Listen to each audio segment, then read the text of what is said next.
So I feel like the major emphasis and focus for this week is all about your communication, being able to be very persuasive without being domineering.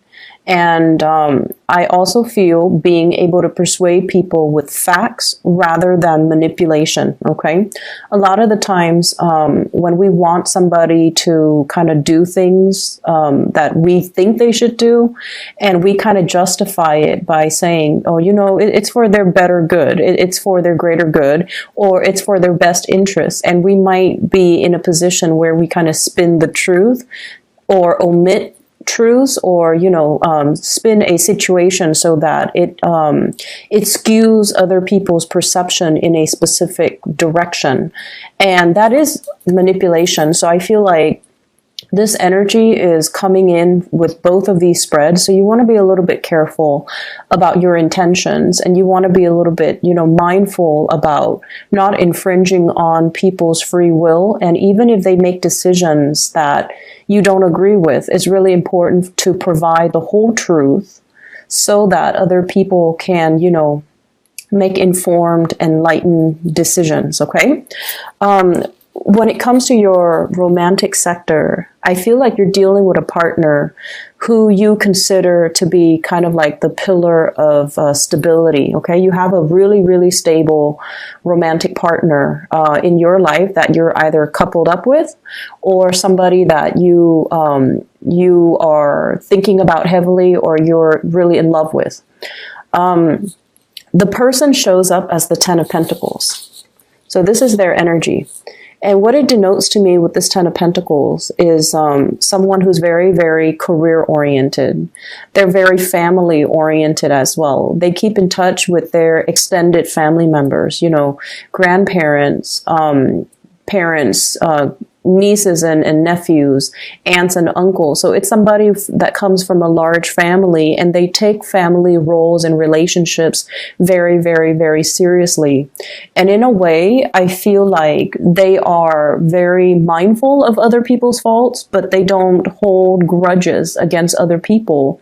And they have this enlightened belief that, we're all humans, we're all prone to making mistakes. So I'm not going to hold it against the other person. So I feel like from this person, their energy is very open, they're very loyal and very dependable. And I feel like that sense of loyalty extends to family members. So if you're dealing with them, if it's a crush or if it's even a partner, you want to be very careful about not nitpicking, their family members, because I feel like this really fiercely loyal type of person who might not take well to criticisms about their family members. Granted, they might have flaws, but I feel like this person is very deeply protective, and they're very deeply loyal to their family unit. And I also feel like if you are dating this person, they're fiercely, fiercely loyal to you. I don't sense possessiveness. I don't sense control issues. But I do feel like this is a person that doesn't take relationships lightly.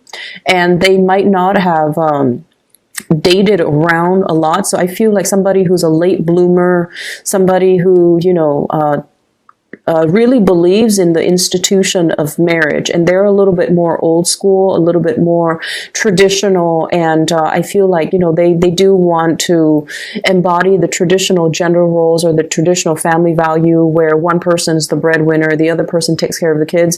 It might not be as old school and as archaic as that, but I feel like deeply they're very, very entrenched in the past, and they are very reliable, a really good provider, somebody that has property, somebody that even works in the financial industry, okay? I also feel if you are, this is your energy coming to the table. This is how your partner views you. You show up here as the King of Wands, and your energy is you take good care of yourself. You work out, you dress well, you're mindful about the way that you look. You have a public persona about you as well, where you might have to give presentations. You might have to, lead the way. You might be in charge of people. You might be a leader in your own right. And you're someone who it's like you're a major player in your industry, in your field of expertise. You have a lot of knowledge, and you're kind of like that career climber, where your position is very set, and you're due for promotions next year and then the year after that. So you're very, very financially established, and they like the fact that, you know, you get things moving for yourself. You don't sit there and wait for opportunities. You're very proactive about getting out there. This is also feeling a lot of passion towards another person. This is somebody who's protective, who's caring, who's nurturing. They don't overstep their boundaries, though. And in general, it indicates to me a lot of passion and chemistry that you are bringing to the table towards another person.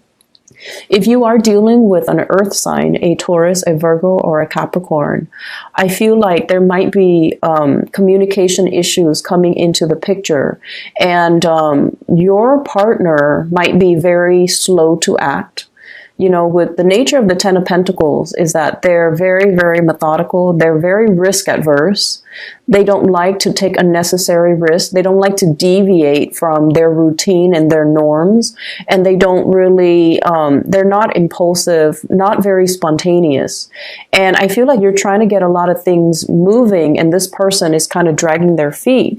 And as a result of it, I feel like there might be, you know, communication issues coming in through here with the Three of Swords, which is harsh words being exchanged, possibly a separation, or even thinking about like arguments between couples that can relate to, you know, the silent treatment, or like that can result in one person withdrawing because they're hurt. So be very, very mindful about how we communicate, because the King of Wands, it's someone who's very proactive, but they can be a little bit forceful, okay?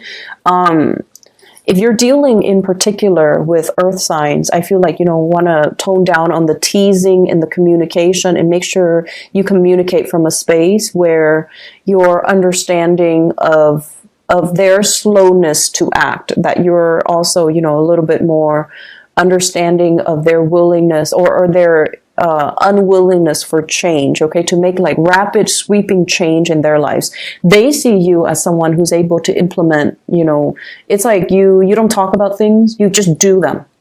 You don't sit there and say like, oh, here are my plans. You know, you just get things done. And I feel like your partner is not on the same time frame as you, and it can be a little bit frustrating.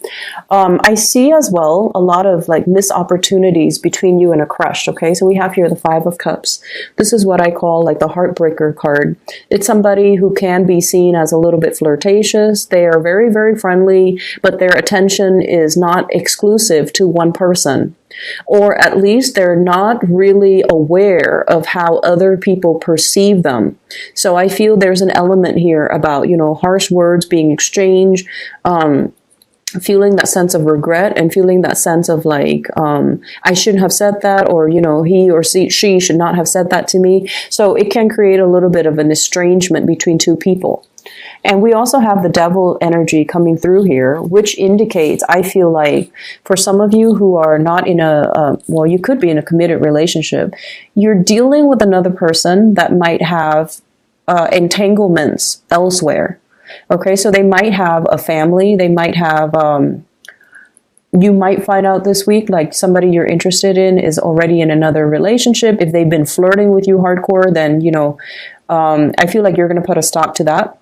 I don't see third party meddling, but I do feel like there's a presence of third parties, and it's indicated with the Ten of Pentacles, which is a family card, as well as the Devil, which indicates really strong attraction to another person, but it's not really seeing the light of day here with the Three of Swords, mainly because somebody is engaged, married, in another relationship, or, you know, coupled up with somebody else, or they have other arrangements that's disallowing you to come to them, or disallowing them to come forward to you, and for the two of you to come together and date.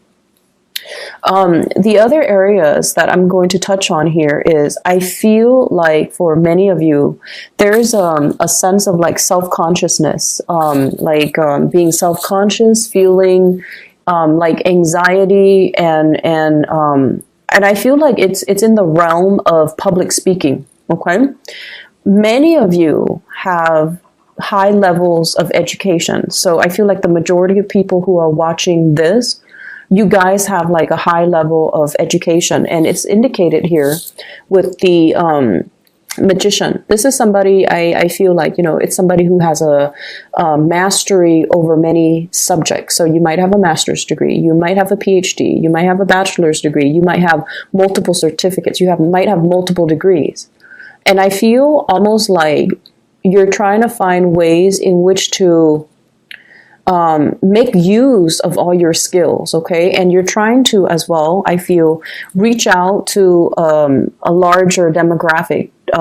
You're trying to reach out to a larger group of people. And what I'm sensing is, with this world card, I feel like there's a lot of hesitation, even though you are a major player in your field. I feel like there's hesitation and reservation from your end about public speaking, about speaking out, about being center stage, about, you know, having all eyes on you. It can make you feel a little bit uncomfortable. And I mentioned before with Virgo people, you're very good at working behind the scenes and letting somebody else shine under that spotlight. You're not an attention hog, you know, but I also feel like you're thrust into some type of a new work situation where your ability to speak, your ability to be very eloquent with your speech, to be very concise with your communication, and to be very articulate. Somewhat like, if it's interpersonal relationship, you do just fine. But if it's in a large group setting, you know, the anxiety sets in and self-consciousness sets in, and you're not able to convey the messages to the best of your capabilities, and I feel like you might be beating yourself up over it. Rehearse, rehearse, rehearse, okay? Rehearse so that everything flows naturally, and so that you're not scrambling at the last minute. Just rehearse. It does wonders for you, okay? So I see that element coming through where there's like social anxiety, or even like public speaking, fear of public speaking and things like that. I feel for many of you, there are, it's like making decisions with another person, trying to decide. And I feel like it's heavily work focused, okay? I see a lot of work trips, a lot of travel and movement happening for you guys as well. And I feel some of you are finishing up something, like possibly publishing. You're trying to get people to publish it, or you are trying to attend like conferences where you have to, you know, talk about what you just published. And then I also feel people finishing up something, possibly finishing up with school, and then traveling to, you know, for job interviews, traveling to try to find financiers or funding for some type of project. It's going to be a very busy week, but I see this big element about you rubbing elbows with people that are also major players in their field, and they're going to be able to give you a lot of assistance, a lot of technical expertise, and it's going to really help you overcome a lot of these issues, okay?